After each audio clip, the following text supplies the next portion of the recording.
plus ce que c'était les titres. Behind the Net, The Fake Out et je sais plus, et c'est tout. Et du coup le troisième, The Wingman. Alors ce livre là je l'ai noté 6,5 sur 10. Alors du coup je vais vous lire le petit résumé que j'ai mis donc depuis sa récente rupture. Darcy, qui est la fille du coup, est déterminée à trouver quelqu'un. Elle demande donc conseil à Eden, son meilleur ami, qui va l'aider, et en fait ils vont se rendre compte qu'ils étaient amoureux l'un de l'autre depuis le lycée, qu'ils ont toujours croché l'un sur l'autre mais en fait sans se le dire, donc c'est un peu passé inaperçu. Et là il va lui donner des conseils en mode il te faut faire ça, ça, ça, sauf que quand elle va appliquer ses conseils il va commencer à être jaloux, ça va les rapprocher et puis ben, à force voilà. Qu'est-ce que j'ai de plus dans le résumé à dire? Rien de spécial, voilà, c'était un petit roman simple, je l'ai lu en 3 jours et voilà, donc en plus je crois, si je dis pas de bêtises, il y a son ex à elle dans le livre aussi qui est un peu un ex toxique et tout, et du coup j'espère que je confonds pas avec un autre, mais du coup elle va en parler à Eden qui va la protéger et tout, donc trop stylé. Donc voilà. Alors j'ai mis que j'avais trouvé le livre un petit peu plat. Heureusement qu'il y avait l'histoire voilà, en parallèle avec l'ex de Darcy. Et Eden est très protecteur, c'est ce que j'ai aimé dans ce livre. Alors il y en a qui disent que la plume de l'autrice est un peu enfantine. Moi j'ai bien aimé. Alors en fait, moi j'ai trouvé qu'il y avait beaucoup de touches d'humour. Et ça j'adore dans les livres. Parce que ça fait un autre côté un peu détaché en fait, et j'ai bien aimé, notamment le fait qu'ils doivent lui apprendre à draguer alors qu'en fait il en est amoureux. Ça c'est assez drôle, mais j'ai trouvé qu'il manquait quand même un petit truc en plus pour me faire accrocher, voilà, tout simplement. Par contre tous les livres, tous les mecs les joueurs de hockey dans ces livres là, dans les 3 séries, c'est tous des green flags, donc en fait vous trouvez un joueur de hockey quoi. Voilà, 6,5, je l'ai bien aimé, mais c'est pas non plus ce livre, voilà, c'est une petite histoire à lire comme ça.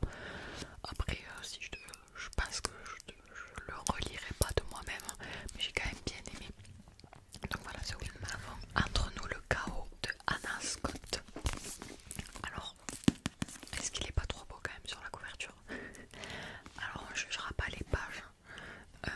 C'est celui que j'avais pris du coup à la mer,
absolument pas compris.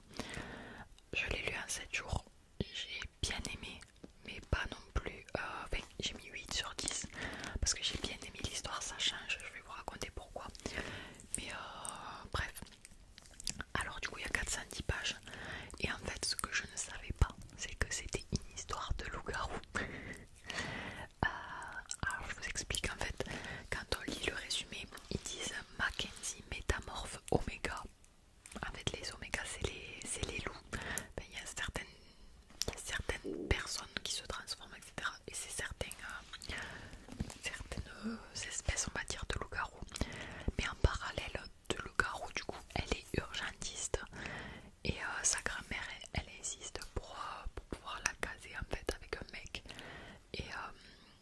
Et lui, il a besoin également. Il y a quelqu'un qui a découvert que c'était un loup-garou et qui l'a balancé à l'hôpital. Donc du coup, il a besoin d'une couverture et il va faire croire qu'il est en couple.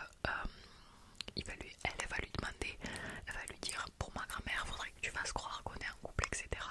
Et lui, il va dire l'inverse, il va lui dire ben voilà, tu fais ça du coup en retour.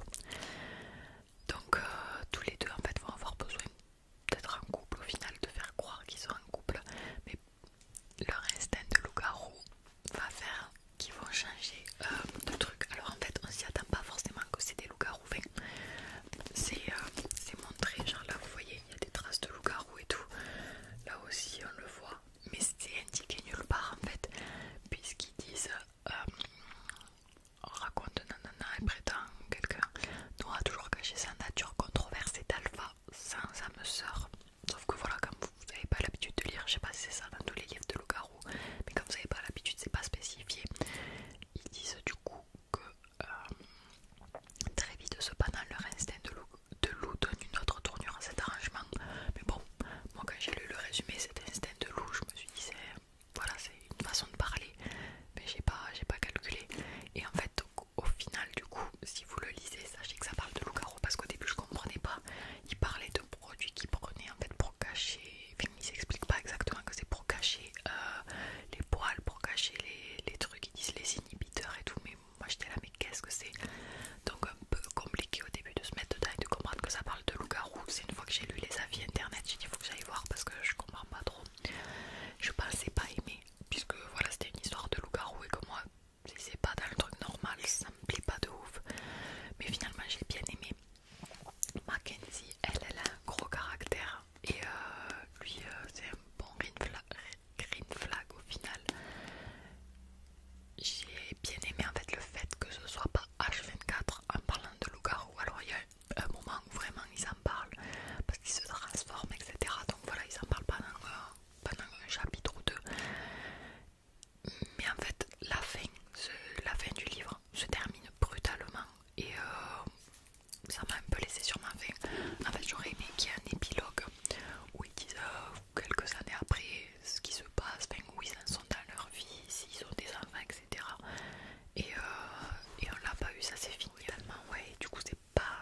si vous sortez d'une période cancer, etc., et que ça a été très dur, je vous conseille pas de le lire.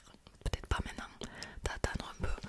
Moi j'ai vécu énormément de cancers proches dans ma famille, il y en a eu énormément. Et ils s'en sont pas sortis. J'allais dire pas tous, mais je crois qu'il y en a aucun qui s'en est sorti même.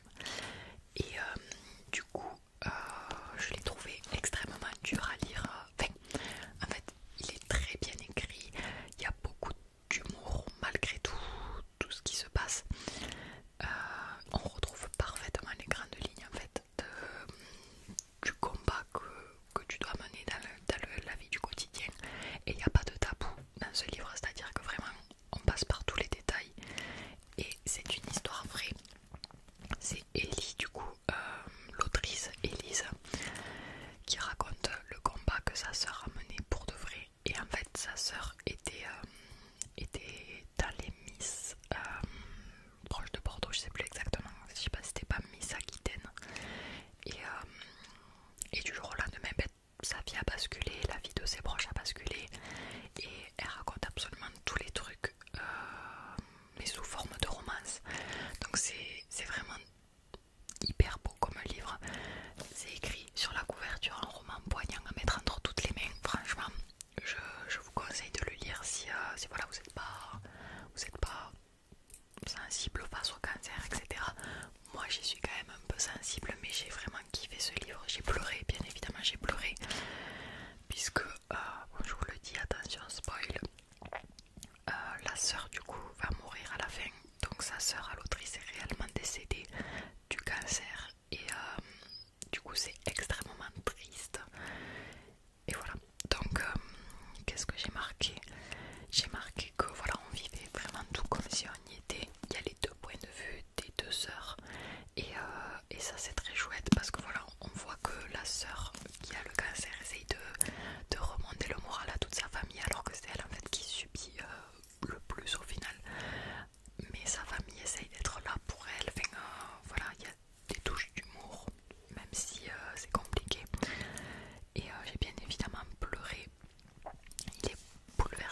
Dora et elles vont réaliser le voyage de rêve où elles vont partir à Hawaï. Sur place, une fois qu'elles se sont installées, etc., elles vont vouloir visiter le campement, enfin, là où elles vont dormir. Et en fait, elles se rendent compte qu'il y a Tobias, qui est leur ami d'enfance, le meilleur ami du lycée, le meilleur ami de la primaire. Enfin, ils se sont suivis toute leur vie. Et en fait, ils vont du coup se mettre ensemble pour devenir potes et tout. Et ils vont essayer de réaliser la liste que Romy rêvait de faire avant de mourir en fait à Hawaï. C'est-à-dire qu'elle voulait faire du parachute, voir telle ou telle cascade à Hawaï, etc. Ils vont le faire tous ensemble en fait. Et évidemment qu'elles vont commencer à se rapprocher, Romy et Tobias. Et ils vont faire en fait, il est hyper humoristique. En gros, ils se clashent énormément dans le livre et ça c'est hyper drôle. Ils font des bêtises du genre la fille elle dort, ben pendant ce temps les mecs ils vont lui colorer les cheveux, ils vont lui mettre des... Je sais quoi qu'ils ont fait, ils ont fait une fausse alarme incendie, il y a plein de trucs où c'est hyper drôle en fait et j'ai adoré. Maintenant on va passer au spoil. Il y a un spoil de fou. C'est que en gros